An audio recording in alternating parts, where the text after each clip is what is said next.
Atos, livro de Atos, capítulo 4,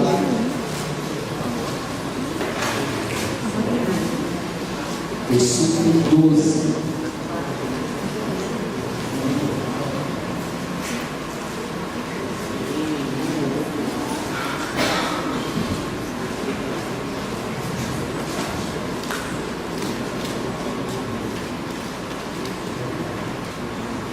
Todos encontraram? Amém? Atos, capítulo 4, versículo 12. Mesmo assentados, mas atento à palavra de Deus, diz assim então a palavra do Senhor: e não há salvação em nenhum outro, porque abaixo do céu não existe nenhum outro nome dado entre os homens pelo qual importa que sejamos salvos. E não há salvação em nenhum outro, porque abaixo do céu não existe nenhum outro nome dado entre os homens, pelo qual importa que sejamos salvos. Vamos orar mais uma vez. Senhor, eis-nos aqui nessa noite, buscamos o Teu nome, o entendimento da palavra do Senhor. Tu és bem-vindo em nosso meio. Espírito Santo do Senhor, edifica nossas mentes e corações através da palavra de Deus. Deus, em nome de Jesus, Deus, nós precisamos do Senhor e buscamos no Senhor, voltamos o Teu nome nesse lugar, declaramos, ó Deus, a necessidade que temos de Ti, declaramos, ó Deus, a nossa esperança em Ti, Senhor. Tu és bem-vindo, Senhor. Fale aos nossos corações, visita, ó Deus, cada pessoa que aqui adentrou essa noite, Senhor. Que cada ouvido, Senhor, que o ouvido da Tua voz essa noite, Senhor, seja, Deus, transformado, seja edificado, seja enriquecido, Senhor. Cada alma seja fortalecida, que haja vida, Senhor, no nome de Jesus, ó Pai. E nós, Deus, repreendemos em nome de Jesus toda e qualquer manifestação contrária, a manifestação da Tua presença, do Teu Santo Espírito, Deus, em cada mente, em cada coração, seja levado, Deus, a ouvir e a compreender a palavra do Senhor, em nome de Jesus. Amém. Amém? Eu quero compartilhar com os irmãos com base nesse texto que nós lemos de Atos, capítulo 4, versículo 12, o seguinte tema: Jesus Cristo é a única esperança. Jesus Cristo é a única esperança. Se você encontrar alguém na próxima semana e pensar: quem foi que o pastor falou sobre o que semana passada, você vai falar o que para ele? Jesus Cristo é a única esperança. Muito bem. Que Deus abençoe que no final da semana vocês consigam ainda lembrar disso. E todo o restante da vida também. Esperança. Talvez essa palavra esperança, ela significa muitas coisas e tem significado muito diferente para muitas pessoas, porque não depende só da esperança, mas depende daquele que espera. E dependendo de cada pessoa, essas palavras vai ter uma cor diferente, um significado diferente.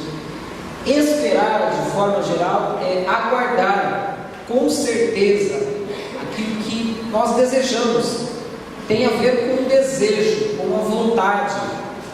Tem pessoas que esperam coisas ruins, tem pessoas que esperam coisas boas, mas quando nós falamos de esperança, normalmente nós estamos pensando em coisas boas. Na maioria das pessoas, nós pensamos, falando alguém tem esperança como uma coisa ruim. Falando sobre esse tema, esperança, como algo bom para a nossa vida. O profeta Jeremias, ele declarou, ele vai dizer: bendito o homem que confia no Senhor e cuja esperança é o Senhor. Então existem muitas esperanças, existe muitas confiança em muitas coisas, mas aqui Jeremias está falando da palavra de Deus, está falando de uma esperança em Deus, não apenas esperar, mas esperar em Deus. E nós, como pessoas, muitas vezes colocamos a nossa esperança em muitas coisas. Às vezes nós adquirimos ou transmitimos a esperança para objetos, né? Nós elegemos alguns objetos, às vezes como uma forma, um símbolo de esperança. Você já viu aquele jogador de futebol que usa sempre aquela meia que, né, fez o gol da vitória, do título do seu time, né? Um outro objeto qualquer que você possa imaginar, de repente você até, não, esse aqui eu não jogo fora de jeito nenhum, isso aqui não tem significado, não tem valor para ninguém, mas isso aqui eu guardo com muito carinho. E por quê? Porque aquilo traz uma boa lembrança, traz uma esperança para a vida. E às vezes nós temos aí os amuletos, né? E alguns conhecidos, por exemplo, a pata de coelho. Alguém já viu a pata de coelho? Para que a pessoa usa a patinha de coelho? Para dar sorte, né? Ela só não deu sorte para o coelho, porque ele morreu, né? Então ela dá sorte para o outro, porque o coelho teve sorte. E eu até hoje não entendi porque a pata de coelho deve dar sorte para a gente, porque ele não foi. E tem outros objetos, uma ferradura, o elefante, né, que vira a bundinha dele, né, para o lado lá, e aquilo traz sorte. E tem outras coisas, outros objetos e coisas semelhantes, né, que as pessoas usam como um simbolismo de sorte, ou uma maneira de evitar o azar para a vida delas. São coisas que as pessoas colocam a sua esperança. As simpatias são outras formas que as pessoas utilizam para renovar a sua esperança, muitas vezes, como é um sinal de esperança. E com certeza vocês conhecem muitas simpatias, né? E tem simpatias aí para quando se fala, por exemplo, do casamento, tem pessoas que usam, e outras coisas aí, não vou entrar no mérito aqui, que são muitas as formas, né, de região para região, se muda quando a criança nasce, os primeiros dias, quando, né, se perde alguém da família, e outras áreas da vida da gente, que as pessoas acabam adquirindo significados ou uma forma de prender ou de lidar com a esperança para as suas vidas. Algumas outras formas que nós temos também relacionado à esperança, ou uma forma de nós buscarmos enriquecer a nossa esperança ou manter a esperança viva, são rituais religiosos.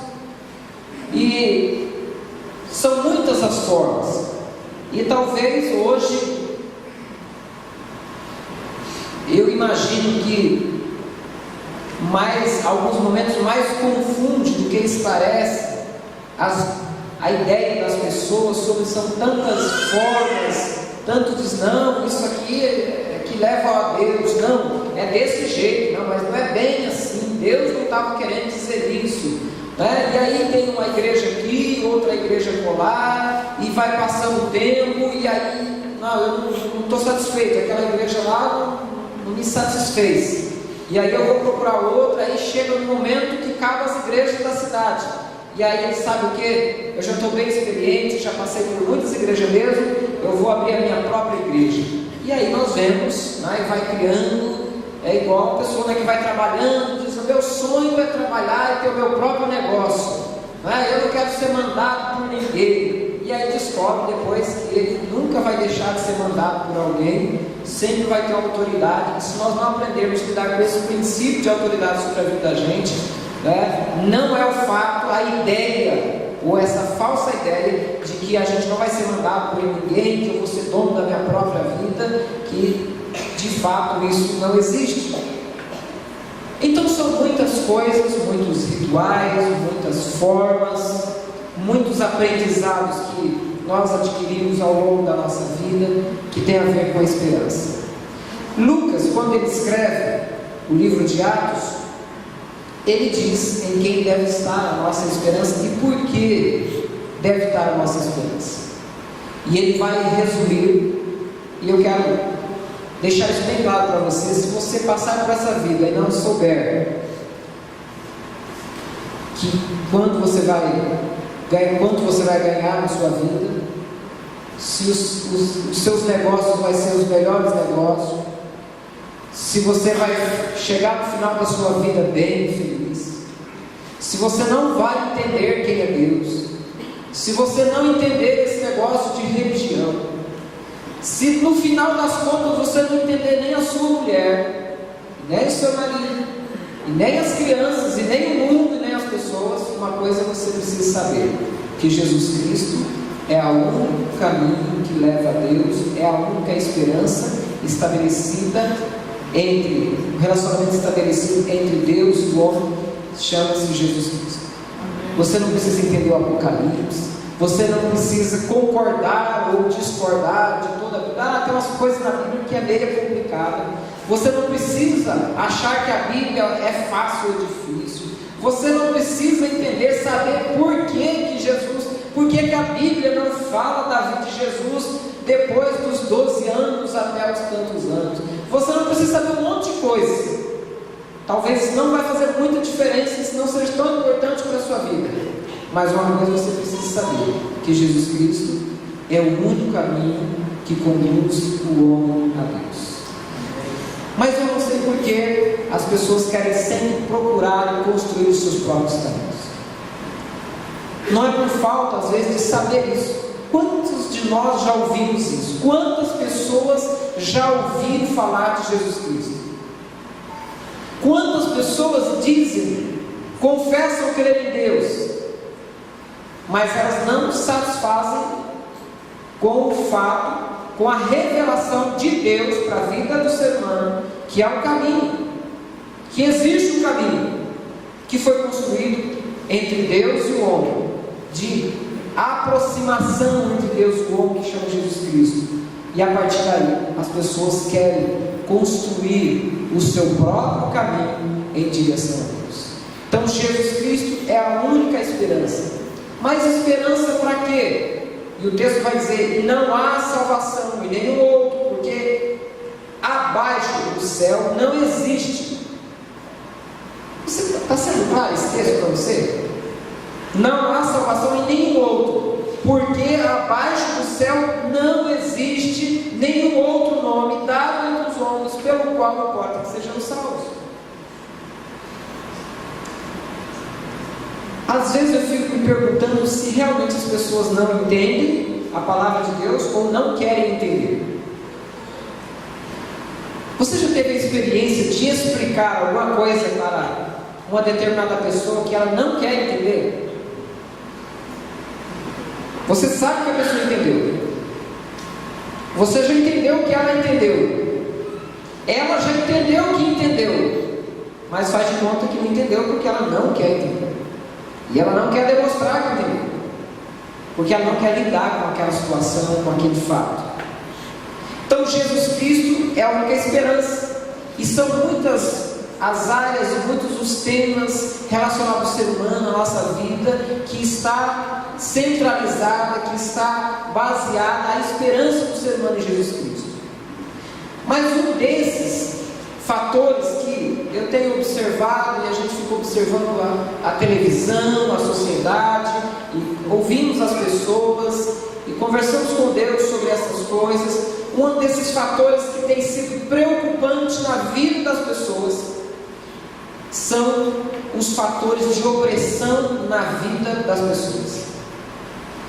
É opressão financeira, é opressão social, é opressão emocional, é opressão espiritual. Como que nós cada dia vamos vivendo, e passam-se os anos, e nós vemos pessoas mais novas, pessoas na meia idade, pessoas já na sua terceira idade, todas elas de uma forma ou de outra vão vivendo pressionada pelos fatores sociais, pelos valores que estão à sua volta, que estão inseridos na sociedade com a qual estão inseridas.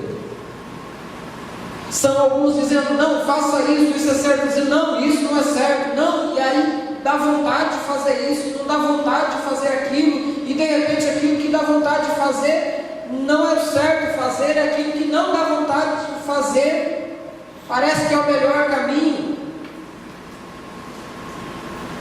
E aí isso pesa sobre a vida das pessoas, e vivemos cercados por todos os lados de pressão daqui, pressão dali, e não dá para fugir dela, porque nós vamos crescendo e vamos desejando isso ou aquilo, mas a vida vai nos chamando para a responsabilidade.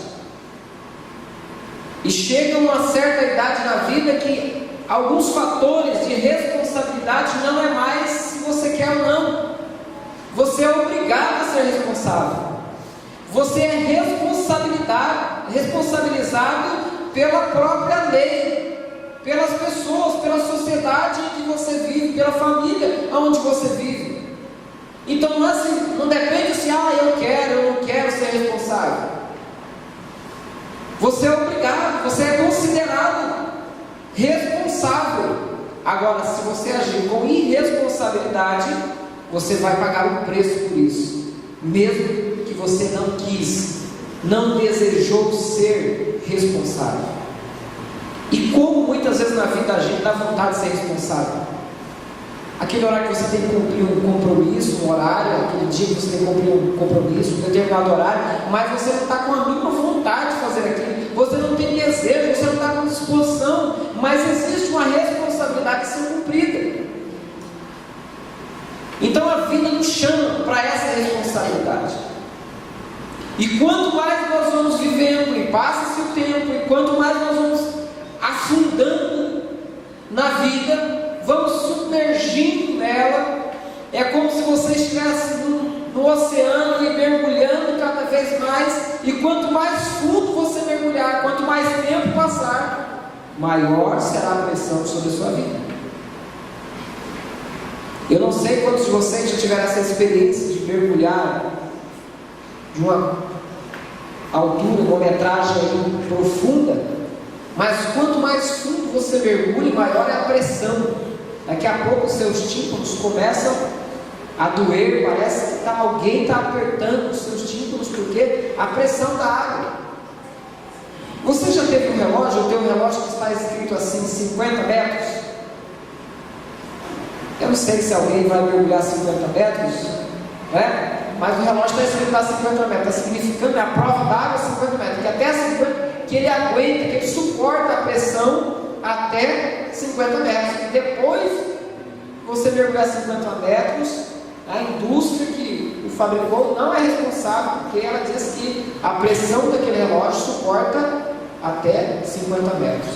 Isso significa que a cada metro, que cada vez que nós mergulhamos, a pressão é maior sobre a nossa vida. E assim a vida da gente, de certa forma. Nós vamos sendo pressionados por um lado, e somos pressionados por outro, e somos pressionados por outro, e daqui a pouco vem a pressão não só social dos compromissos, mas vem a pressão emocional, a pressão psicológica, a pressão da alma. E aí nós já não estamos mais sendo só pressionados, mas nós nos sentimos oprimidos, opressivos, porque a vida vai nos pressionando, as circunstâncias, e quando nós não achamos um lugar no qual nós podemos estar protegidos, ela vem diretamente sobre as nossas vidas. Então a opressão tira a paz, tira a força, coloca o desânimo. Você já tentou caminhar quando você está bem cansado? Você fica desanimado, você olha aquela subidinha de 5 quarteirões, meu Deus, mas tem que subir tudo isso a pé ainda? Eu não estou aguentando mais, as minhas pernas já estão frouxas. Nós já caminhamos tanto que nós vamos ter que, para chegar no determinado lugar que desejamos, nós precisamos de passar por tudo isso ainda. Mas não tem para onde ir. Se voltar, o caminho é mais complicado ainda. Para chegar é difícil. E já estamos cansados. E aí vem o desânimo na vida da gente. E a opressão, ela destrói a esperança. Quando nós estamos vivendo um momento de opressão na vida da gente, a gente não consegue ter esperança.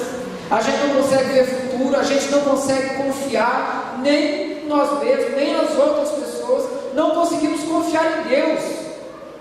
Não é porque a gente não acredita que Deus existe, mas é porque a pressão é tão grande sobre a vida da gente, sobre o coração da gente, sobre os sentimentos da gente, que nós perdemos a esperança. E muitos estão oprimidos porque a sua esperança não suportou. E sabe porque às vezes a nossa esperança, a nossa confiança não suporta? E alguns desses fatores é porque muitas vezes, muitos de nós colocamos a esperança e a confiança em nós mesmos. Outros colocam a esperança e a confiança nos seus pais. Outros colocam a esperança e a confiança no seu esposo, na sua esposa. Coloca a esperança e a confiança nas suas conquistas. Quando eu tiver isso, aí eu estou bem, estou por cima. E outras coisas mais. E sabe o que acontece? A vida vai passando e chega um determinado momento, quando aquelas pessoas que nós colocamos a esperança, quando aquelas coisas que nós colocamos a esperança não correspondem à nossa expectativa. E quanto maior a expectativa, maior a frustração. E aí quando falham as pessoas, falha a nossa esperança. Quando aquilo no qual eu coloquei a minha esperança, quer seja bens, quer sejam objetos, quer sejam pessoas, quando isso falha também a nossa esperança. E quando a gente não tem esperança, nós estamos no desespero. E junto com tudo isso, quando falha a nossa esperança, nós falhamos também. Por isso que a palavra de Deus nos apresenta alguém no qual deve estar a nossa esperança, em Jesus Cristo. Sabe por quê? Porque ninguém pode destruir. Porque a Bíblia diz que nem o inferno, nem a morte. A Bíblia vai dizer ainda: morte, cadê você? Onde está a morte? Porque a morte é o pior instrumento, é o instrumento, vamos dizer, de tortura, de opressão para a vida das pessoas. E foi a morte que utilizaram: vamos dar um jeito para acabar com esse que se diz aí filho de Deus, Emanuel, vamos matá-lo. E eles julgaram que a morte seria um instrumento feroz, imbatível, porque até então nenhum ser humano tinha morrido e voltado. E eles chegaram à conclusão então que a morte seria a melhor coisa para dar um fim em Jesus Cristo.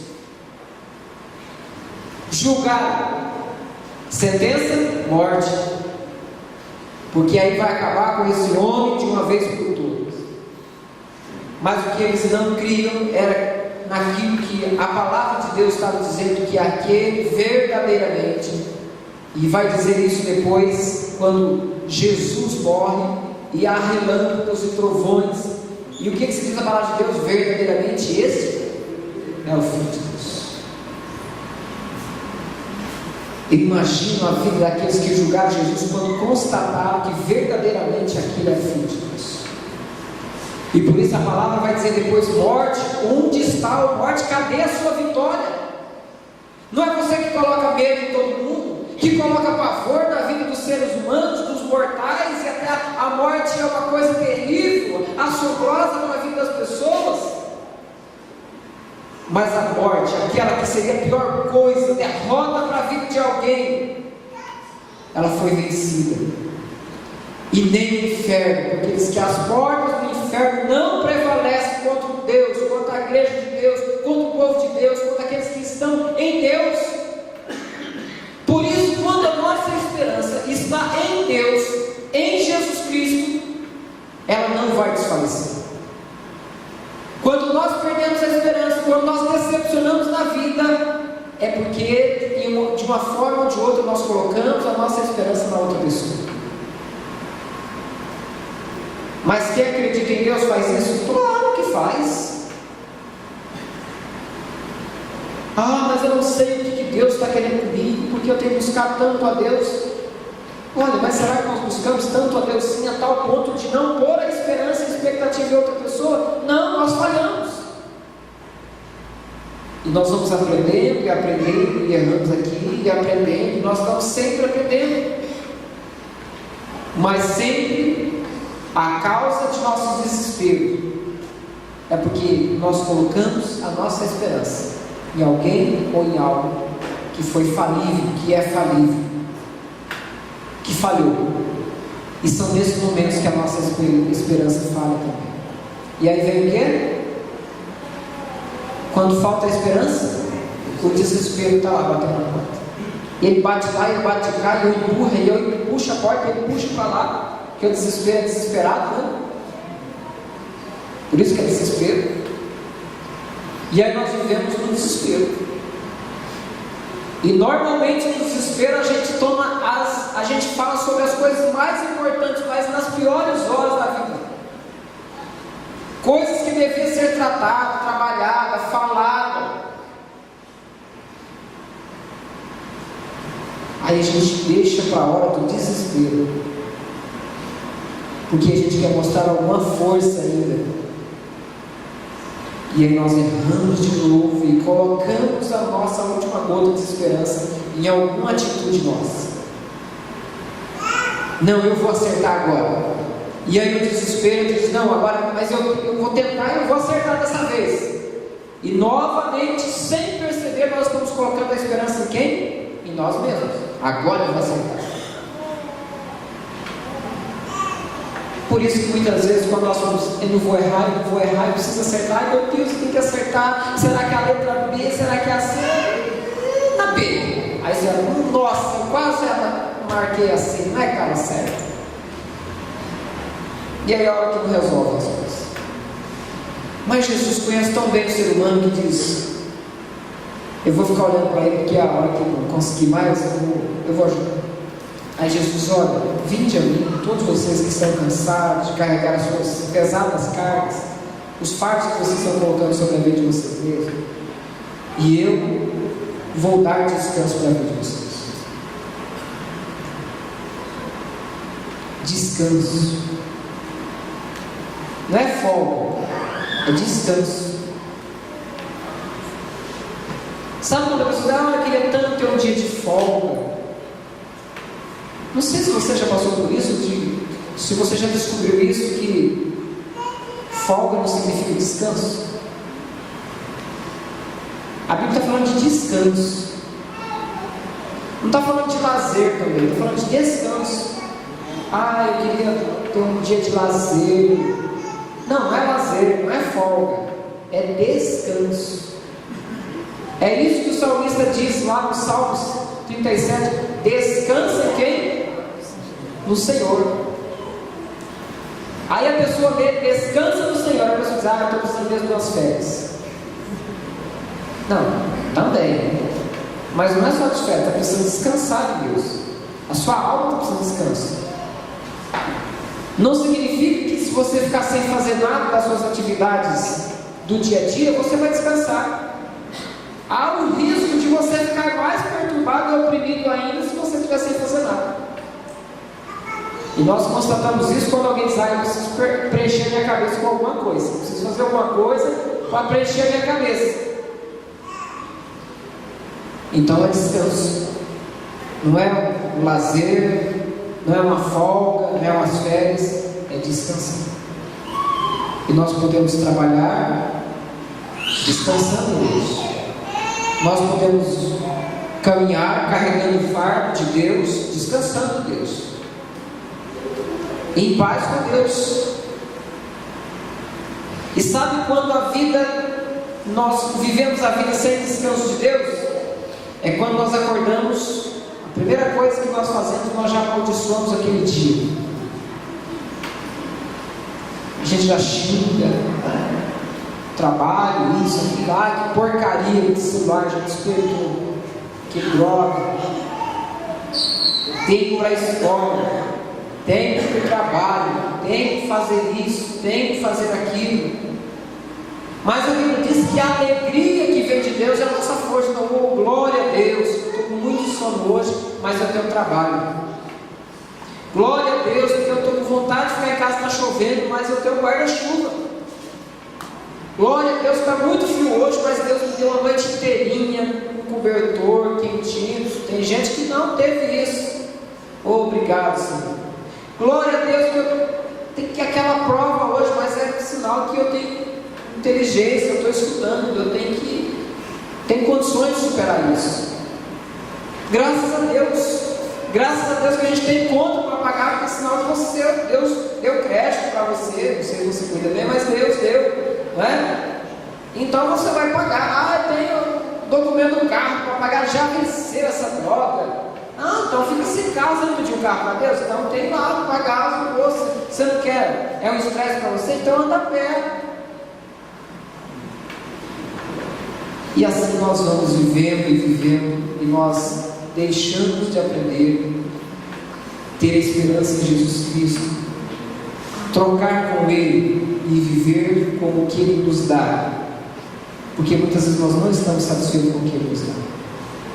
Nós queremos mais e mais.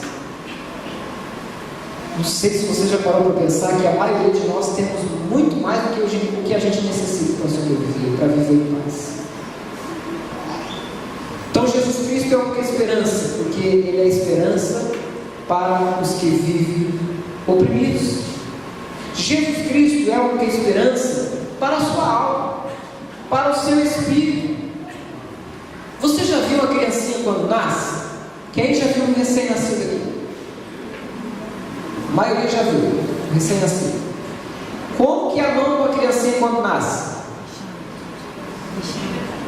Ela nasce com a mãozinha fechada.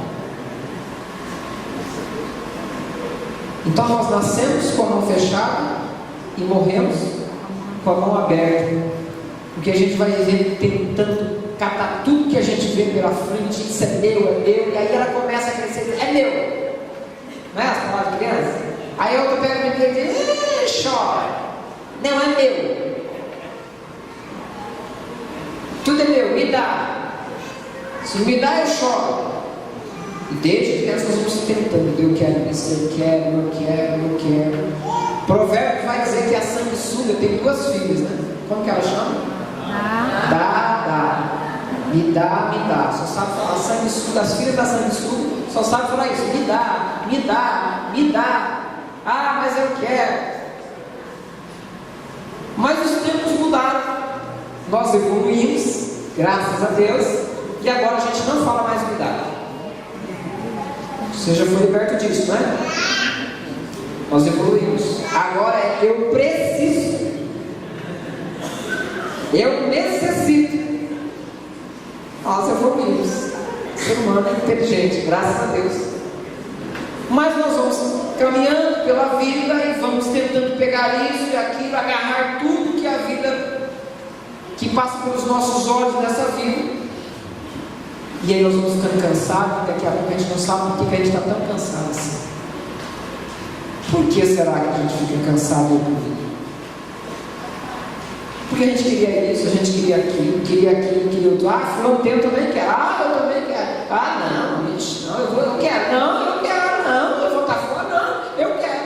E daqui a pouco a gente está com um fardo assim, sabe?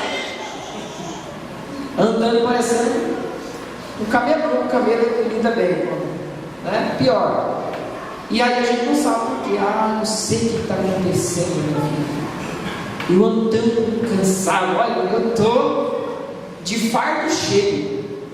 Né? Já viu essa vocabulário? De fardo cheio. Tem outros diferentes, mas vamos ficar com fardo. Eu estou tão cansado, sobrecarregado. Eu não tenho ido na igreja porque eu estou trabalhando demais, eu estou tão cansado. Não sobra tempo. Tem uma ideia, vamos pedir para Deus tirar o seu trabalho, porque Ele está sendo a maldição na sua vida. Ele está te atrapalhando, não está sendo bênção. Você não consegue descansar, viver, desfrutar das coisas de Deus que Deus tem para a sua vida.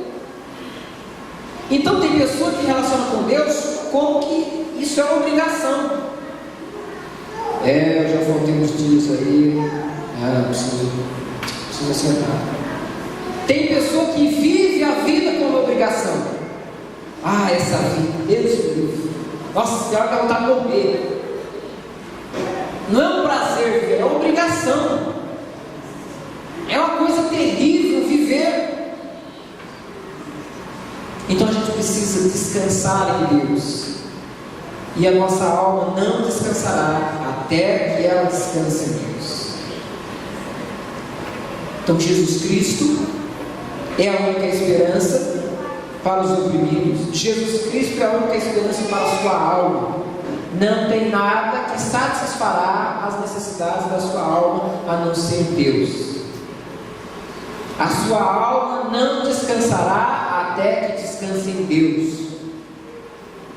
Tem muita gente procurando ou apresentando justificativo para os seus problemas, nisso, naquilo, aquilo outro, nos problemas, nos fracassos, porque não descansou em Deus, porque não esperou em Deus, porque não buscou em Deus, porque não caminhou no caminho para Deus, que é Jesus Cristo. Então foi vivendo tentando construir o seu próprio caminho. Eu quero um caminho só para mim, que eu não gosto de gente me empurrando. E diz que o caminho do céu é meio apertado. Tem um monte de gente querendo. Eu quero ver Jesus primeiro. Mestre, empurrando aqui. Eu não gosto disso. Gosto de ficar no meu canto, quietinho. Não gosto de ninguém me empurrando. E diz que o caminho do céu é estreito. Você viu aquela pessoa lá? Não viu Jesus e veio ter saiu gritando: Mestre, filho de Davi, tenha compaixão de mim. Que isso, que falta de educação. Sabe uma coisa, eu acho que eu vou por outro caminho, que era mais tranquilo, eu vou onde eu quero, faço o que eu quero. Jesus, eu acho que nem planejou bem, não. Como que Deus planeja? Quer que todo mundo vai para o céu e faz um caminho estreitinho? Que falta de planejamento de Deus. Como que Deus pode fazer um negócio desse? Ele não é dono do universo, tem tanto espaço sobrando no universo, e o caminho logo para o céu tem que ser estreitinho? Eu gosto das coisas organizadas. É possível pensar assim. Tem um livro que chama O Legalista do Éden, que quando Deus está construindo o ser humano, fala: Senhor, o Senhor vai construir um ser humano de barro, o Senhor tem certeza disso, não vai dar certo. Sabe a pessoa que não vai dar certo? Aí que você vai falar: eu estava pensando, não vai dar certo. Não vai dar certo. Então eu estava pensando, não vai dar certo. E acaba não dando certo mesmo. E se der certo, você não vai ver essa pessoa por perto. Mas se não der certo, aí tá vendo? Eu te falei que não ia dar certo. Então Jesus Cristo é a esperança para a sua vida, para a sua alma, e não há outra esperança. E quando nós colocamos essa esperança em outra coisa, não vai dar certo. Aí não vai dar certo. Não encaixa. Sabe por quê? Porque há só um mediador entre Deus e os homens. 2 Timóteo 2,5 diz isso: há só um mediador. Não são dois, é um só. Atos vai dizer que em nenhum outro há salvação. Jesus vai dizer em João 14,6: eu sou o caminho da vida, ninguém vai ao Pai a não ser por mim. Será que está claro isso para nós? Claro que está. Está claro. Não tem para onde fugir, não tem outro meio, não tem outro caminho. Então, por isso que Jesus Cristo é a única esperança. Jesus Cristo é a única esperança até para quem não tem esperança. Isso é muito bom aí para quem acredita, mas eu não acredito em nada disso. Eu vejo essas pessoas que dizem que falam com Deus aí, que você não fala comigo não, se falou nem ouvi, está tão despercebido. Eu vejo tanta pessoa que diz que recebeu isso de Deus, que Deus fez isso. Eu acho que aquilo tudo é uma mentira. Eu acho que as pessoas inventam essas coisas para os outros e para a igreja, e a igreja toma o dinheiro delas. Aquilo tudo é armação. Esse negócio aí, tudo Saul, eu não sei como que eles conseguem convencer as pessoas daquele jeito, mas é toda armação. Porque eu nunca vi isso, nunca aconteceu nada disso comigo. Mas talvez aqueles que estão tão sem esperança na sua vida, que está igual a Jeremias quando escreveu em Lamentações 3:18, Jeremias vai dizer: já pereceu a minha glória e também a minha esperança no Senhor. Quem escreveu isso? Um profeta, Jeremias. Jeremias está dizendo: olha, já pereceu a minha glória e a minha esperança, até a minha esperança em Deus, eu já estou em dúvida se Deus existe mesmo. Acabou a minha esperança. Ou talvez como as irmãs de Lázaro. João 11 relata a experiência da morte de Lázaro. E elas vão dizer, quando Jesus chega na casa delas, o que elas dizem para Jesus? Senhor, se o Senhor tivesse vindo agora, não tem mais jeito. O Senhor não podia prestar um pouquinho, Jesus? O que o Senhor está fazendo? A hora que a gente mais precisa, o Senhor não está aqui. Olha quantas vezes nós temos posto para o Senhor comida. O Senhor ficou na nossa casa. E agora, Jesus? Pois é, fazer o quê? A gente não pode obrigar o Senhor dele, o Senhor é o mestre aí. Mas por que o Senhor não chegou antes? Em outras palavras, é mais ou menos isso, né? Quando a gente precisa das pessoas, não aparece. Jesus, meu irmão já morreu, agora Jesus? Agora o Senhor não precisa ter vindo mais, né? Não precisava o Senhor ter vindo. Se o Senhor tivesse chegado antes, ele já morreu, está lá, morto, já faz 4 dias. Será que havia alguma esperança da parte delas que Jesus poderia fazer o que ele quisesse como Deus? Não. E às vezes nós determinamos para Deus: não, isso é possível, Deus vai abençoar, mas se não deu certo daquele jeito, diz: Deus não abençoou, Deus não esqueceu de mim, Deus não está nem aí para mim. Stanley Jones, um missionário, diz uma frase no final da sua vida, que no mínimo faz a gente pensar.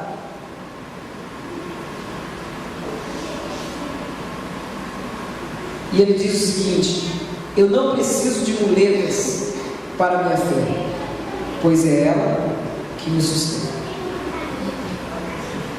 Eu não preciso de muletas para a minha fé, pois é ela que me sustenta. Sabe, muitas vezes, em vez de nós sermos sustentados e alimentar a nossa esperança pela fé em Deus, nós estamos tentando fazer o contrário. Nós estamos tentando sustentar a fé, em vez que ela, no lugar que ela que nos sustente. Em vez de eu ser fortalecido pela fé, eu quero fortalecer a fé. Sede fortalecido pela fé na força do seu poder. Poder de quem? De Deus. Mas nós invertemos. Nós queremos fortalecer e mostrar a nossa fé, mostrar para nós mesmos, mostrar para os outros, mostrar para Deus que nós somos pessoas que temos uma fé forte. Não tenho muita fé. E tem muitas pessoas de muita fé, mas fé em quê? As pessoas têm fé em muitas coisas. Então tem pessoas que têm fé na fé delas. Fé em quê? Em Deus, ou em si mesmo, ou em outras coisas. A Bíblia vai dizer em Romanos 4,18 que Abraão, esperando contra a esperança, creu para vir a ser pai de muitas nações. Ele esperou sem esperança. Não tinha nenhuma evidência, nenhum fato que mostrasse que poderia dar certo. A atitude que ele teve não tinha a mínima chance, partindo da perspectiva dele, da visão dele, que poderia dar certo aquilo que eu tinha ouvido de Deus, que Deus disse que era o que era para ele fazer. Irmãos, para viver a vida com Deus e a esperança em Deus, precisa de fé, porque sem fé é impossível se relacionar com Deus, agradar a Deus. Porque Deus coloca algumas coisas que a gente olha para a palavra de Deus e diz: isso é impossível. Mas tudo é possível ao quê? Ao que crê. É preciso fé. Mas quando nós não cremos, nem tudo é possível. Por isso que a Bíblia nos exorta a dizer: olha, não seja incrédulos, mas crente. Seja crente. E nós precisamos da esperança, mesmo quando nós não temos. Talvez você tenha esperança agora, mas tem muitas pessoas que chegam um dia da vida delas que ela não tem esperança. Você conhece alguém que já não teve esperança? Você já viveu algum momento da sua vida que você não tem esperança? Que você não espera, que você não consegue ver alternativa? Então Jesus Cristo é a única esperança, porque Ele é o único mediador, porque Jesus é o único. Eu quero ver um vídeo. Gostaria que você prestasse atenção nesse vídeo.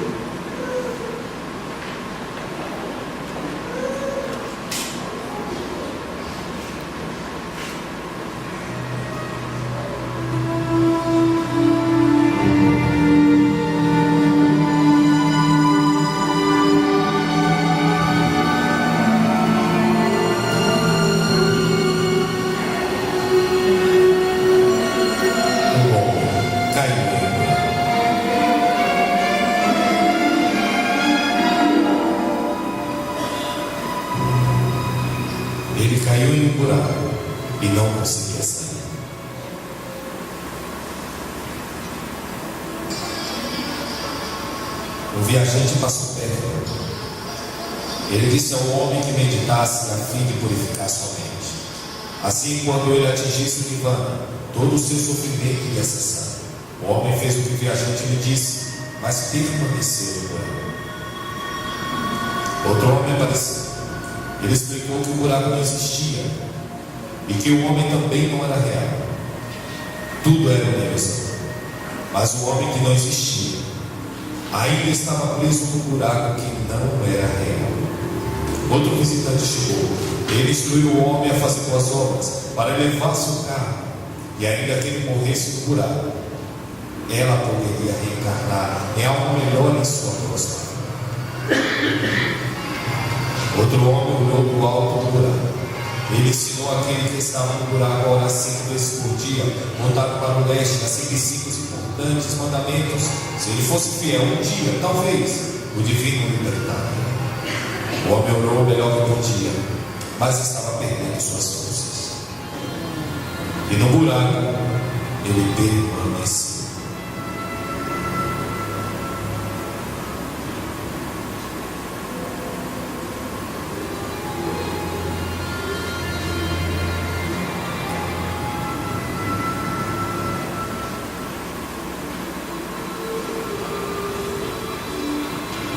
Outro homem apareceu.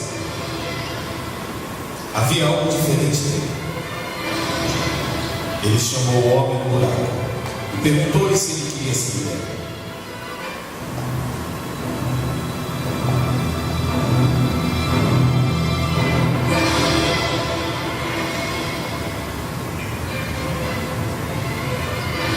Aquele homem então desceu à terra, dentro do abismo. Ele pegou o homem e o levou até a luz. E o homem que não conseguiria salvar-se sozinho foi salvo.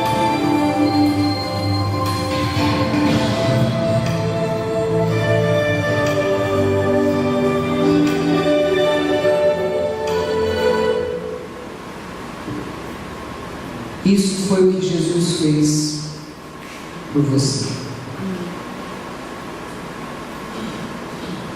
Que buraco você está? Se tem alguém essa noite que talvez tenha vivido dessa forma e que não consegue por si mesmo libertar-se, vencer, caminhar além do lugar que está, quero orar por você essa noite, dizer: Deus, eu quero. E a pergunta é: você quer sair? Você quer sair desse lugar? Você quer a esperança? Eu quero, Deus. A Bíblia diz que ninguém subiu aos céus senão aquele que desceu, Jesus Cristo. E Ele desceu para te trazer paz, para te dar esperança. Alguém essa noite que gostaria de responder a pergunta de Deus, dizer sim, Deus, eu quero dizer sim para o Senhor hoje. Alguém? Eu gostaria de convidar você a vir aqui à frente. Vem aqui, vamos orar. Tem alguém? Você não precisa ter coragem para vir aqui. Vem sem coragem mesmo.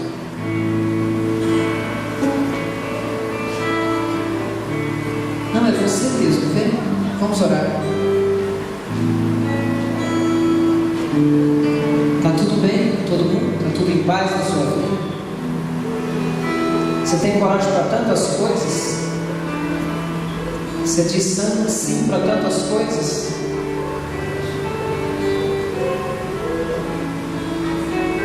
Então venha, nós vamos orar essa noite. Alguém?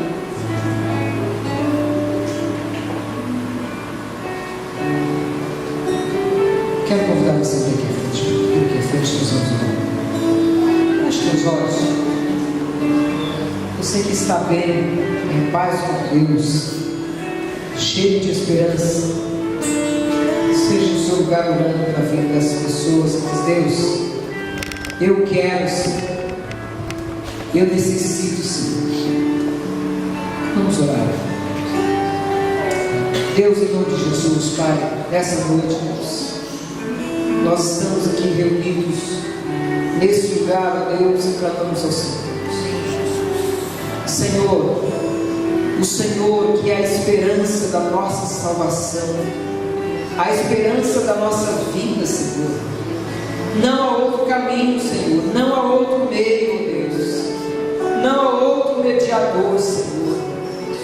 Pai, só o Senhor Jesus veio, desceu, só o Senhor Jesus pegou-nos, pagou o preço, levou sobre si os teus ombros, ó Deus, as nossas vidas, curou nossas feridas, ó Deus, curou as nossas dores, ó Deus. Pai, em nome de Jesus, ó Deus, Senhor, traga salvação, ó Deus, na vida, Senhor, desses que aqui estão diante do Senhor essa noite. Deus, em nome de Jesus, ministra da alegria da tua salvação, da esperança do Senhor, ó Deus. Deus, nós olhamos para a tua palavra, ó Deus, e vemos as pessoas esperando, mesmo quando não havia mais justificativas, ó Deus, para continuar esperando, ó Deus. Senhor, em nome de Jesus, ó Deus, que essa esperança que vence o tempo, essa esperança, Deus, que vence as probabilidades, essa esperança, ó Deus, que vence o desânimo, essa esperança que vence o desespero, porque a esperança que vem do Senhor, Jesus, seja sobre a vida, Senhor, destes, ó Deus, que estão aqui essa noite diante do Senhor, dizendo: sim, Deus, eu quero essa esperança para a minha vida, Senhor. Deus, eu desejo, eu preciso, eu necessito do Senhor, Deus, na minha vida, Senhor. Deus, eu creio no Senhor, Deus. Toma minha vida nas tuas mãos, ó Deus. Pai, em nome de Jesus, ó Deus, que o teu Espírito Santo esteja testificando frutificando nessas vidas, ó Deus, enchendo esses corações, ó Deus, em nome de Jesus, ó Deus. Toma cada um desses nas tuas mãos, ó Deus, para a honra e glória do nome do Senhor, Jesus. Ministro da tua salvação, da esperança do Senhor, da alegria do Senhor, do descanso do Senhor sobre essas vidas, ó Deus. Em nome de Jesus, em nome de Jesus. Amém. Amém, Jesus. Vamos ficar todos em pé, nós vamos orar. Em nome de Jesus. Deus, em nome de Jesus, rogamos ao Senhor, Deus, do teu amor, da tua graça, das misericórdias do Senhor. Senhor Deus, seja Deus, a tua vontade feita, Senhor, realizada em nossas vidas, Senhor. Deus abençoe, Deus, cada criança, abençoe, Deus, cada adolescente, cada homem e mulher, Deus, cada pessoa que aqui entrou essa noite, Deus. Senhor, leva-nos em paz, Deus, aos nossos lares. Deus abençoe, Deus, aqueles que não estão aqui também, aqueles que estão enfermos, Deus, visita, Senhor. Toca, Senhor, nessas vidas, restaura, levanta o caído, o aflito, o abatido de espírito, Senhor. Revigora as forças, dê ânimo, Senhor, em nome de Jesus. Que a glória e o honra, Deus, devida seja dada ao teu nome, Senhor. Por tudo que o Senhor tem feito, por tudo que fará, hoje e para todos sempre.